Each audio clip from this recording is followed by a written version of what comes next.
And now, as the general election draws ever closer, it's Alexis Conran in for Jeremy Vine. Energy's fine! In for Jeremy Vine. Energy, my shirt! Everybody we did! And I just go as for Jeremy Vine! Today, it's Farage wrong to say that the West provoked Putin into attacking Ukraine. Do you think voting for smaller parties is a waste of your vote? And Taylor Swift, the greatest performer ever.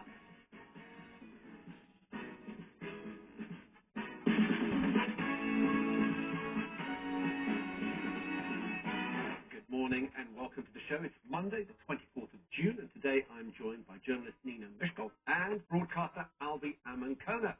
And here's what's coming up on today's show. First up, is Nigel Farage wrong to say that the West provoked Russia's invasion of Ukraine? The Reform UK leader said that while the war was Putin's fault, the expansion of the EU and NATO had poked the Russians bare. He's been accused of being an apologist for Putin. But do you agree with him, or was he wrong to say it? Then, is voting for a smaller party a waste? Recent polls suggest Reform and Liberal Democrats are closing the gap between them and the two main parties, Labour and the Conservatives. But are you considering voting for a party other than the top two? Is it a wasted vote going for the smaller parties? And is pop star Taylor Swift the greatest performer ever? Anyone made their way to one of her Wembley concerts this weekend. We had Tom Cruise, Hugh Grant, Paul McCartney, Bon Jovi, Prince William, among all the dancing fans. And it's thought that the Eras Tour will bring £1 billion to the UK economy. But is she the greatest ever? And after that, it's the papers and everything else, including news that a heat wave will be bringing some hot temperatures to England this week. At 11:15, Storms are going to be taking your calls on the hot weather and asking if we actually do really need heat wave alerts. And if you want to get in touch this morning, please do. You can call us on 0207 862 2222. That's 0207 862 2222. Calls from landlines, they cost up to 16 pence per minute plus any call setup fees. And calls from mobiles may cost considerably more. Send us a message, head over to Facebook or Twitter, and search for Jeremy Vine on 5. We're also on YouTube. You can look us up, Jeremy Vine on 5. Nina, Scotland dropped out yesterday. It was heartache. It was a tragedy of Shakespearean proportions. It was so late in the game as well. Well, you may or may not know this, because I know nothing and care little about football. It's not that I dislike it or hate it. It just is nothing to me. But the tragedy of the situation, it's been something like 28 years since they've actually managed to get to this stage. Yeah, and they've never sort of progressed from this stage. Let's have a look at the goal. It was scored at the 100th minute of the game. Sholai is onside, I think. Roland Sholai. Somerset has been done. Schubert. Oh.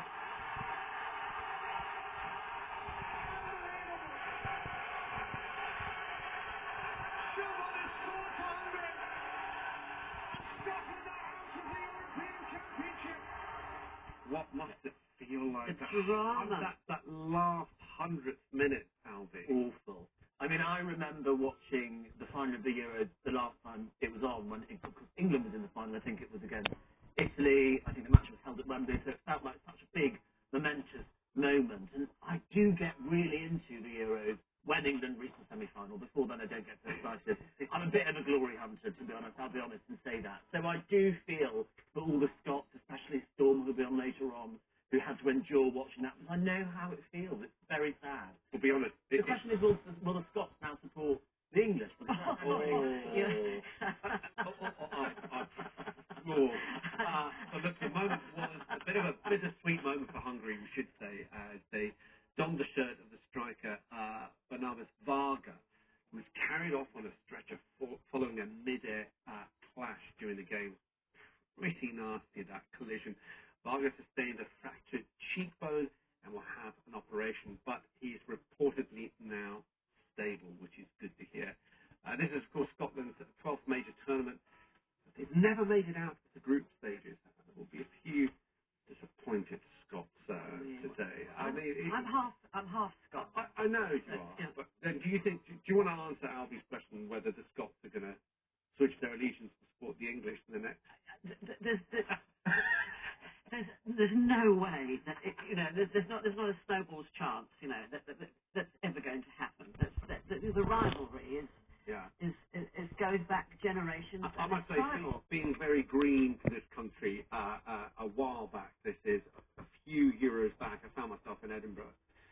There was an England game on, and I thought, we'll just go down to the pub and just watch it. And of course, every single pub was playing other games other than the England game in Edinburgh, and everybody was wearing either Argentina, it was World Cup actually, Argentina or Brazil shirts. That no one up there was even remotely supporting. No, it's not despicable at all. It's a rivalry. Now look, can I just say one thing? Yes. I just noticed that one of the Hungarian teams was called Kevin. Had you noticed that? Alan Stalder. No, Kevin. Kevin. We all think Kevin's a very British name. Kevin, a bit of British name, Kevin. And yet Kevin was one of the most popular names in France, and now I found it's in Hungary too. There you go. There you go. A very popular name to all the Kevins out there. You've made it to Hungary. Now, on the front page of a couple of papers, there's a story about the gambling regulator investigating the bets which were placed in the timing of the general election. It's reported so far that two Conservative candidates, a close protection officer of Rishi Sunak and the party's chief data officer, are being investigated, but it's believed that there may be many more involved. This is the Guardian front page. The Sunak urged to drop candidates as betting investigation widens. Another newspaper has picked it up as well. The Eye here says that the Tories question Sunak's leadership as he resists calls to suspend betting scandal suspects. The scandal has actually been compared to Partygate with Michael Gove in the Times over the weekend, saying that this is as big as Partygate. Home Secretary James Cleverly has been questioned on why the party hasn't taken any action as of yet.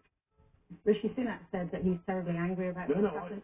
So what do you think about it? I mean, Michael Gove has said this is like Partygate. No. So I have been clear. I have been absolutely clear that from what I have read, I'm not in any way going to defend the actions of these individuals. But I'm also conscious that I don't have the full details. The only organisation that does is the Gambling Commission, and it is right that they take action, whatever the appropriate action, and they've been clear that we should not discuss this, and I'm going to abide by their instructions. Albie, what do you make of this story? I mean, it's pretty big to start comparing it to Partygate. First of all, I think when a politician says, let me be very clear, they are not going to be clear at all. And I think that's what we saw from James Cleverly. Look, I've met the Home Secretary now, James Cleverly. He's probably one of my more preferable potential future Tory leadership hopefuls. But I don't think he handled that interview very well at all. I don't think the Conservative Party has handled this issue very well at all. And I actually would say that Partygate, that this new betting scandal, it really is all part of the same problem. It's sort of been this omni-shambles of crisis after crisis after crisis since Owen Paterson back in, I think it was November 2021, carried through Partygate. It's all part of the same problem. I don't know why the Conservative Party somehow manages to attract such low-quality people that people would think it is even remotely appropriate to place a bet on when an election is going to be called when you have insider information. George Osborne, in his podcast, Political Currency, said something like 40 people knew about the date of the election in advance. These people need to be dealt with the full force of the law, and the party needs to ask questions about the people it is hiring. James Cleverly, Nina, got into a spot of bother yesterday. He was doing the rounds and all the political shows when he was challenged because actually the Met Police have taken action against the close protection officer who was involved in this. He's been taken off duties. I think he might have even definitely been suspended. Yes, he has. Yeah. And of course the questions, and in fact I think he's actually been arrested because it is against the law. It's insider trading. To place a bet when you've got insider information. But the question here, and where James Cleverly was a bit wrong-footed, he's in charge of the Met Police. He's the Home Secretary. The Met Police have taken some very clear action against their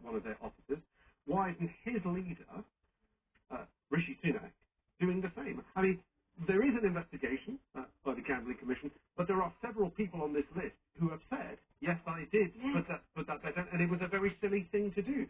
So, do we need any more information before you start suspending people? We don't. There's Craig Williams who's had a flutter and was all apologised and all wrong. I don't know even where to start with this story. Sunak, as you say, the weakness. He's coming out and saying, "I'm very, very angry."